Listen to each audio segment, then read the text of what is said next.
We're a group of Gen Xers learning about our ADHD and neurodiversity later in life. Join us as we discuss interesting clips we find online and how they relate to our own life experiences. Welcome to This Is How My Brain Works.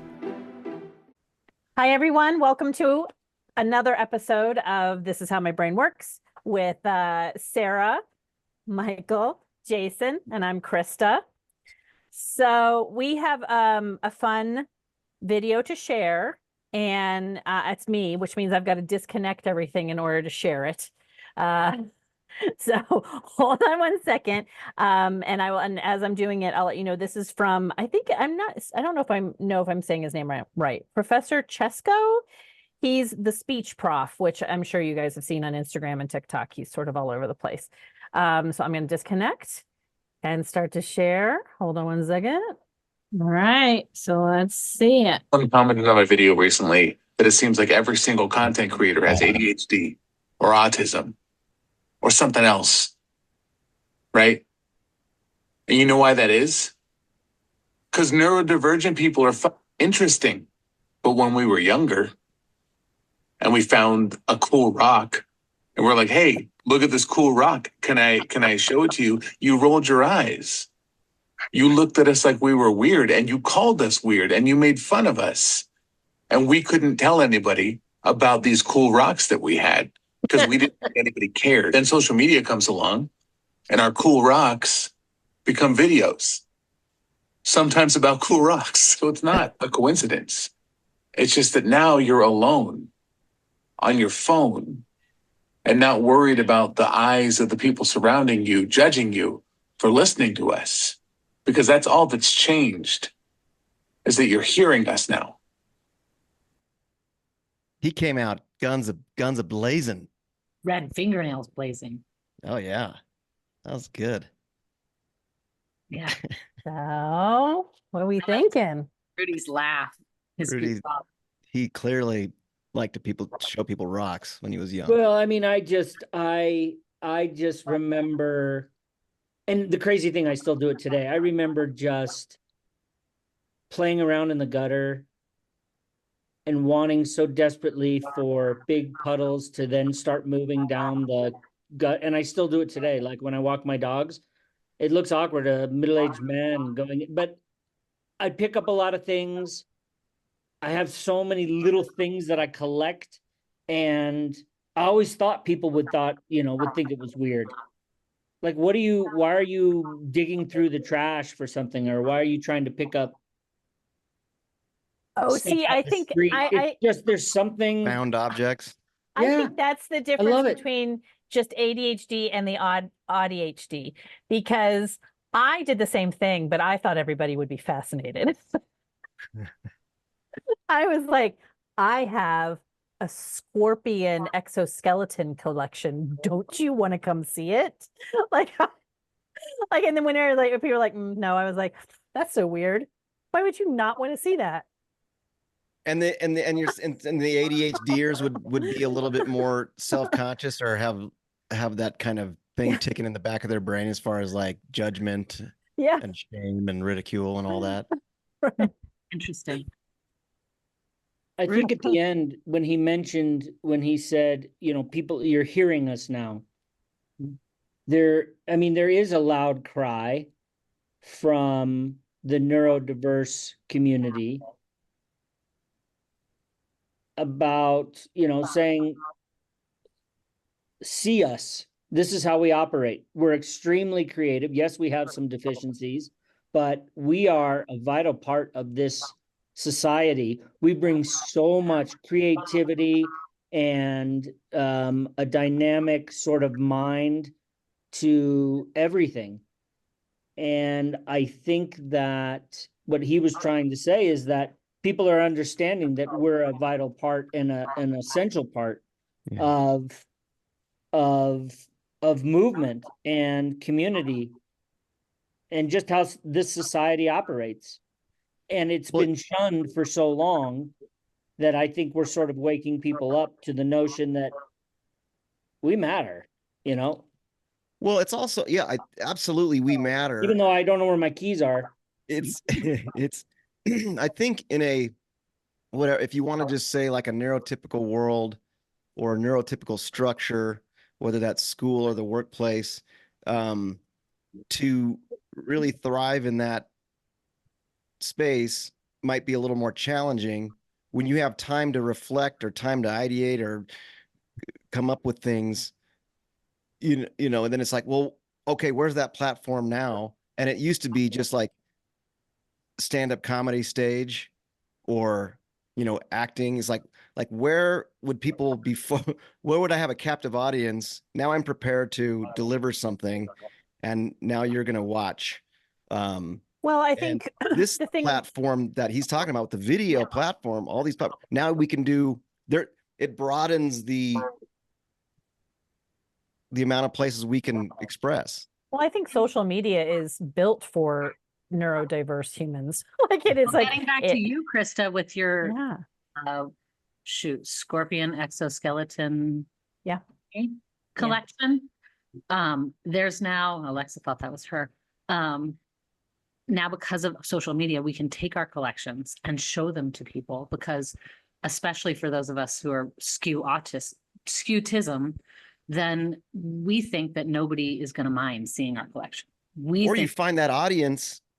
Well, no, but interesting. but just from like a impel versus how it started, not now. Now that we're here, yes, there's those of us who are shyer, or the ADHDer who didn't like our friends at Love ADHD. Is that their handle? ADHD love. ADHD love. I love those guys. Rocks Pink. But like she's no longer scared with her ADHD and worried about the rejection sensitivity, et cetera, because she's found her. But that's more of after it's already rolling. Yeah, sure. With those of us who are like, hey, come see my collection. I also think, again, like we have been woefully undiagnosed as humanity. So I think that those of us who were able to mask enough to look normal and then sort of talk ourselves into like, well, I guess that's what everybody does. Having an awareness has come up through with many of us through social media, as we've discussed before, when we see people talking about how their brain works and we go, wait a second, that's how my brain works. I think it has forged a community of people who are able to shamelessly talk about it, which we've never really had as a culture before, ever. And one of the videos that I didn't bring in because he was just very quiet, and I didn't know how it technically would play, but he was this gentleman from England talking about, and maybe we can link it in the notes, but talking about how it's actually silly for us to assume that neurodiversity isn't part of the normal sort of biological plan. I mean, when you look at all of us having different bodies, different eye colors, different ways we talk, different, cultural markers, whether it's that skin tone or whatever, based on where our ancestors, started in the world. Like, how silly is it for us to think all of our brains work the same? Like that's not how biology works, because we're always trying to problem solve and live. And just sort of live. So it makes sense that we would have differences in our brains and how they function, so that we can, fill the holes in society, be the problem solvers when others aren't, thinking outside of the box when others only think in the box, that it takes all of us. And so for us to walk around for as many years as we have and think that there is a neurotypical, that is actually... Perhaps, yes, it's one guy. It's one guy in like Atlanta. No, but that's really not the way biology works. And it's sort of a lie we've been fed in some ways. Here's the thing about social media. If you take the rock scenario, we as kids had a very, I'd say, modest group of friends. You didn't have a social media, right? So you had a small group of friends. So the little things that you kept private that you didn't want other people to see is because you didn't have a big, you had 10 friends that you really hung around with, and you just kept certain things. With social media, you could throw, hey, I found this rock today. Hey, check it out. I just found this rock today. I could care less who saw it. But if I get like 2 or 3 replies like, hey, nice rock, dude. Love your rock. You know what I mean? Like, hey, a couple people, like, I don't even know who's Jeremy Biscuit. I have no idea who he is. You know, like, how's he my friend? But it doesn't matter. There's no, Well, it's a validation of something that feels good. it's a I- validation from them, but for us, there's no, it doesn't feel like we're being watched by anyone. If someone sees it, but it feels good on our part to post something. You know what I'm saying? I found it also interesting when he was saying, to your point, Rudy, like people can freely go on and look at your rock collection and do that without judgment from the peer group. I think he was kind of suggesting like these eyes and judging. I don't know if I heard it right, but it seemed like people were, maybe Rudy comes up to his 10 friends with his rock collection and everybody's kind of like, are we all gonna think this is cool, or are we all gonna like, how are we gonna come across if we express interest in this rock collection? You know, there's something to be It said for was that face too. to face. It was Yeah. face to face. It was with, there wasn't any other way to communicate other than kind of face to face or over the phone. And so Gen a lot of it X was face to reference. face, and we were Gen X kids. reference. I mean, Gen, that's Gen how we X operated. reference. And we drank from the hose pipe. I have You a bet Gen we X. drank from the hose. You bet. Did we you drank guys from the grow up hose. with call waiting? Did you have that on your phones? Do you Later. I Later, remember yeah, that getting it. So like that's my Gen X moment. That moment when you got call waiting and you were like, because if you were in a panic, you'd do an emergency breakthrough or something. Yeah, then there was the call waiting. or if you were crank calling people to *69. Who was that? Who just Star cranked? 69. I think initially it would go to voicemail. Like you wouldn't know someone was calling in. It would go right to a voicemail.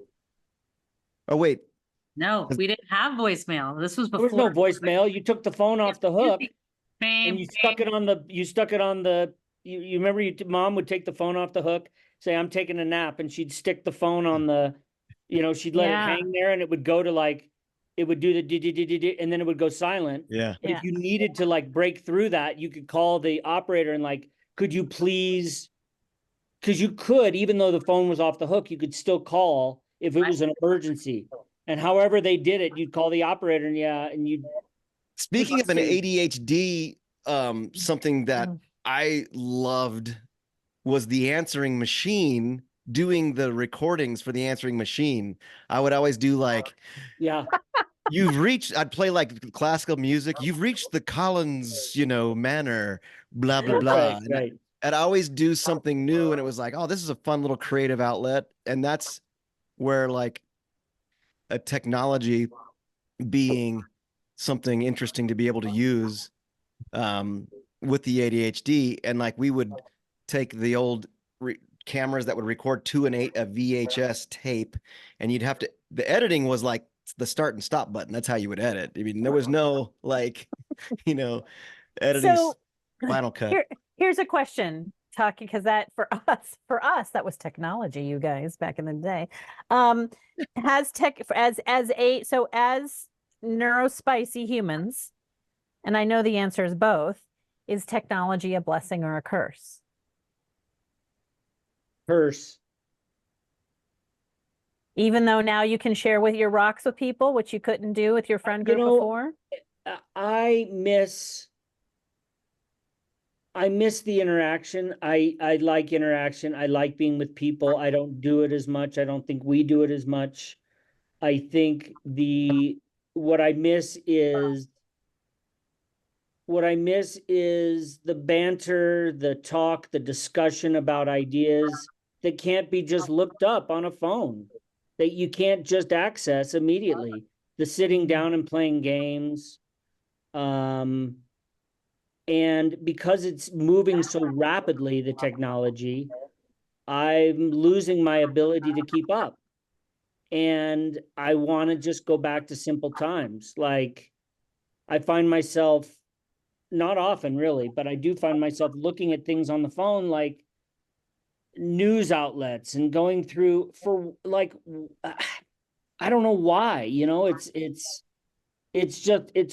a waste of time, I think, in some respects for me. and I'm not a technologically sound human being.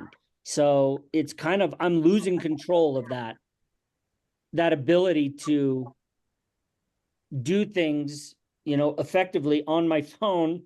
And I'm like, oh, not another update. What's it going to be now? What's the update going to do to my phone and screw me up? Like, even if they move all my apps or whatever it is, it's like a big deal for me. It screws me up mentally. I'm like, and I just want to throw it all away.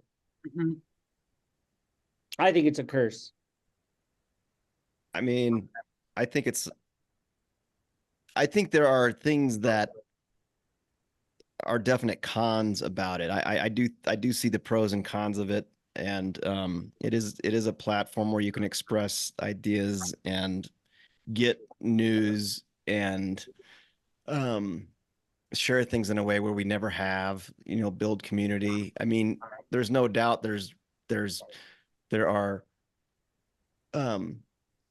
research coming out giving that negative.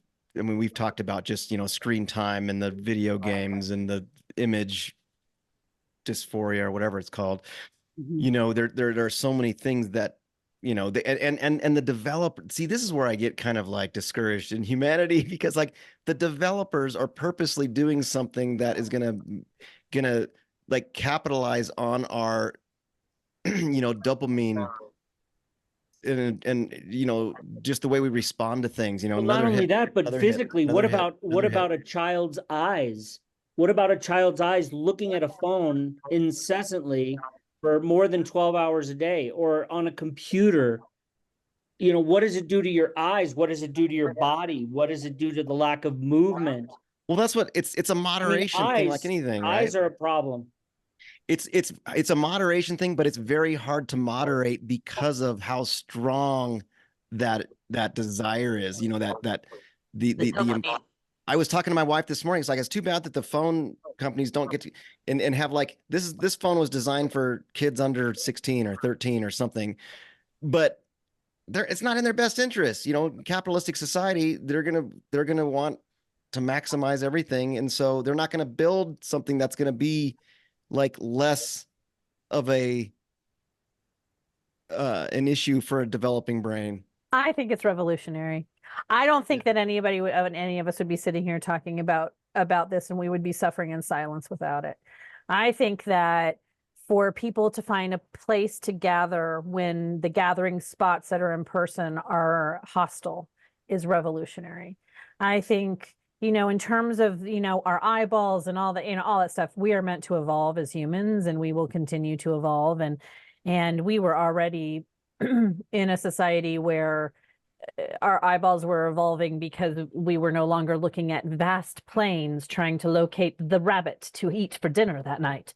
And just coming inside changed some of that. So I agree that there have to be limitations. I agree on a lot of the stuff we're also talking, but I think when you take the core ideas of that, because of technology and ThinkPads and other things, you have a nonverbal autistic kid who is now able to actually access communication in a way. Like I think that for those of us who do not fit into the box, it's revolutionary. Mm-hmm. Sarah? I agree with all of you. And I would go back further and say more of the impact on our ADHD brain, I think, has been living in kind of nuclear families and cities where we don't spend as much time with, even the construct of time for our ADHD brain is a problem. So like I need, I'll just speak for myself. I need more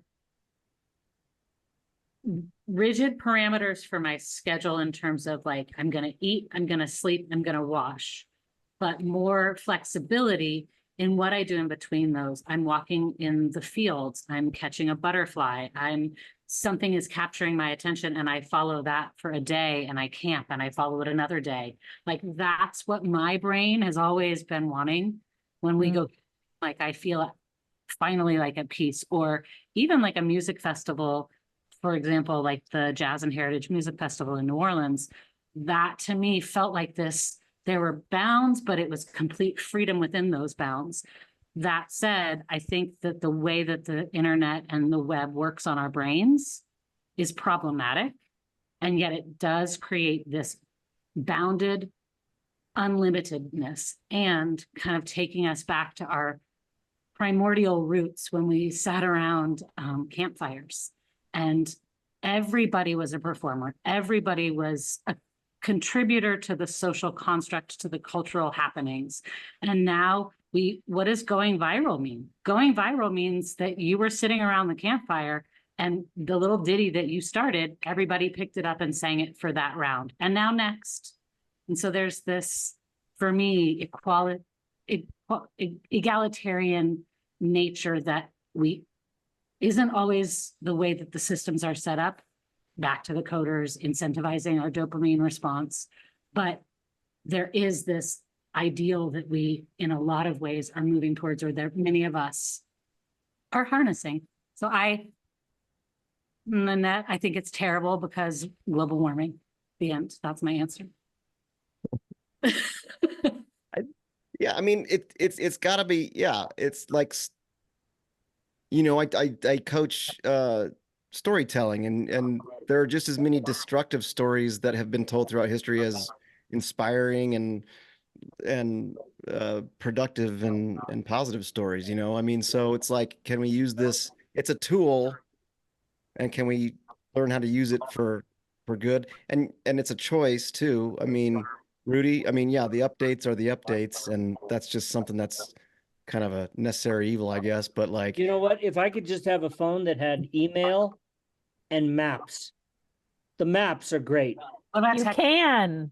You I mean, can do you have remember, that phone. remember the days when we all had an atlas? Everyone had an atlas in their glove compartment, and they had like an atlas in like, they had like a United States, atlas. Then they had like wherever have state you were, they had just their state map in the car. I have no desire to go back to those days. The Thomas I don't Guide. either. The I don't Thomas either. Guide days, none of those. Yeah. You're gonna driving get with the to a Thomas Guide on fence, your take a lap. right, go down to Yeah. the next block, go to the third light.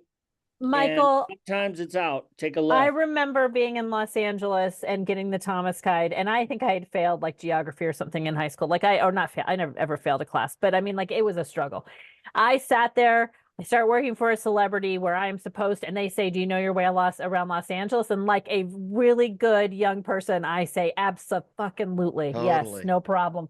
And I remember sitting there in the cities and in different areas of Los Angeles with that fucking Thomas Guide open, trying to make sure it's the right page, tears streaming down my face. And at times, because I was just like, I just don't know, man. And at times I literally would drive back home or to the office and like go and reorient to start again.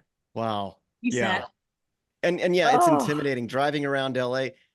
One wrong turn could cost you 20 minutes, it's Or like- more. or more. Yeah. It's No. daunting. It's I wanna- daunting. I want to make a plug because I know we're running close on time, not totally, We have but 7 more minutes.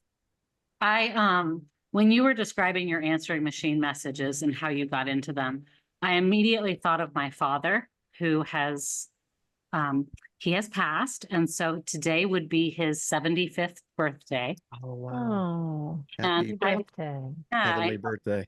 thank you. And when you said that, he has he loved when the answering machine came out.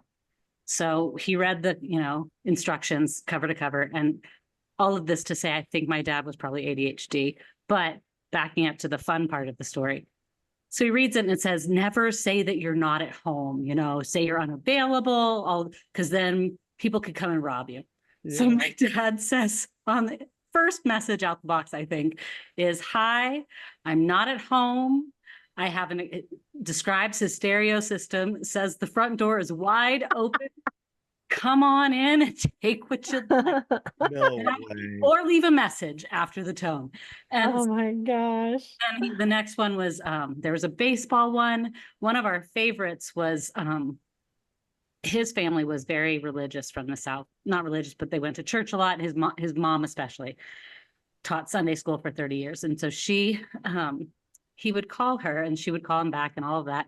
So one day his message was, hi, I can't, you've reached Robert Hines. I won't be or no, maybe it didn't say his name. It says, I won't be interrupting my biblical studies for the next several hours. Please leave a relevant script at the tone. Yes. So his mother, he gets home and he has 3 hangups. And then finally the 4th is, Bobby, is that you? Because we're from the South. I thought it's just laughing. I thought I had the wrong number, but then I realized that's just you making a joke. So also in tribute to my dad, and I'll close there. But in tribute to my dad, I would say that I've attached to this episode a voice recording before he passed of my favorite of his, and it's about a baseball game. So if you Awesome. can add that to the notes. That's really nice. Love Awesome. that. Yeah. Love that so much. He was a fellow ADHDer. Well, we got about 4 minutes and 30 seconds left. I ate a Right. lot of it. Sorry. No, you didn't. I would love And to that story. It was fantastic. I mean, I Um, guess the things that made him ADHD, but that would take a lot longer than we have. So Well, it's interesting because I mean, because I'm seeing now that I know what in me are those things, I'm seeing it in people all over the place. Yep. You kind of develop that kind of radar sense for sure. And I'm just convinced that if you're I mean, all of us work with a lot of creatives. And I mean, I'm just convinced that if you're creative, you're probably a little, you got some spice. You got some spice somewhere. that's what Like makes all these us work. Because when I'm hearing people, when I hear people who are neurotypical talk about things like, I don't have multiple, like I don't have a voice inside my head. I have one thought. I complete that thought, and then I move on. Like I'm like, who are those people? right. Who are those people? I don't know any of those people because all of my community is creative. Well, so then back to what this guy was saying. What was his name? Speech prof, the speech prof. The speech Yeah, prof. and I love him too, by the way. Big props to you, speech prof. So, and he was saying like what these communities are just are being heard and they're kind of flocking to these platforms, or what? Did he have an issue with so many people declaring that they were ADHD? Or I think no. I think the tone that you're hearing in his voice is that he got someone commenting and probably saying, well, you're not ADHD. Everybody, no, all of a sudden, everybody in the internet's ADHD. And so his comment was really as a response to, because, he has a lot of followers. So he gets probably equal numbers of positive comments to the negative. And I've seen it too on a lot of the creators who do this type of work. You'll see in the comments, oh, everybody thinks they're neurospicy now. Oh, everybody has ADHD. Like it's this real dismissive thing going out. And it's like, no, it's just, this is the first time probably in modern history. I feel pretty confident that you've had a group of people raising their hand and saying, hey, I'm different. It's okay. And I want to talk about it. Yeah. But what's and normal? not masking. What's normal? Well, That's- I don't think we've ever known. And that's No, the we other don't know. thing. What There there's are no- always it's everything's continuums and Well, yeah, and it's like war. The history is written by the victor. So with respect to neurotypical and all of this, it's just hogwash to me and mishy mush, and I'll have none of it. Well, and I just think that there's a ton of people going around who probably think they are neurotypical and don't realize that they may not be. And to your or like into what everybody else said, what is typical? Like maybe there is no real typical, and it's just been this lie perpetrated amongst the cultures forever. I don't know. Well, I mean, and then to your point, Krista, as far as like this platform helping people, I mean, it's like a lot of people might not understand what neurodiversity means, and then they see some sort of meme or some sort of influencer or whatever talking about their experience. They're describing my thing. I thought I was alone. I thought there was something wrong with me. Or I It's thought I happening was a lot. I thought I was normal. Everybody did this. I Yeah. thought everybody sure. did this. Like the idea that there are people who don't have a voice in their head, like that to me is terrifying. How do you like? I don't understand. How Like do you know you're what to do then? right. How do you know what to Who's do? driving the ship? The irony. You don't have voices in your head? That is terrifying. Right? I mean, I'm just Okay, so we need to wrap up, right? Yes, Can I yes. throw in one thing for our audience and us to think about rather than opening a big can of worms, which I suddenly had a need to do? Yeah. Sorry. Sure. You're the one who needs to go too, ironically. I know. It's already time. It already came and there was, yeah. So, back to do we like the internet, social media, all of this stuff, phones, what have you? What if the increase in autism and ADHD isn't just that we're recognizes and we're hearing about it, but the phones are driving us to be more, they're creating more ADHD, short attention spans, talking in your head. Well, of course they are. There's Of some course they're evidence to that. Short attention spans. There's no patience anymore. So why is everybody being diagnosed? Well, look at the phone in your hand, the end. Well, except we don't have quite that same excuse. I know. That's why I was like, it's more than we want to talk about. Y'all think about it in the comments. Okay. Fun of me, please. I love that. Just I think you're already in rodeo mode. yeah. All right. Thank you so much for joining us for this week's This Is How My Brain Works, and we will see you next time. Bye. If you like this episode of This Is How My Brain Works, please like, subscribe, and share. For more info on today's clip, the hosts, and our podcast, check out the show notes. Thanks for listening.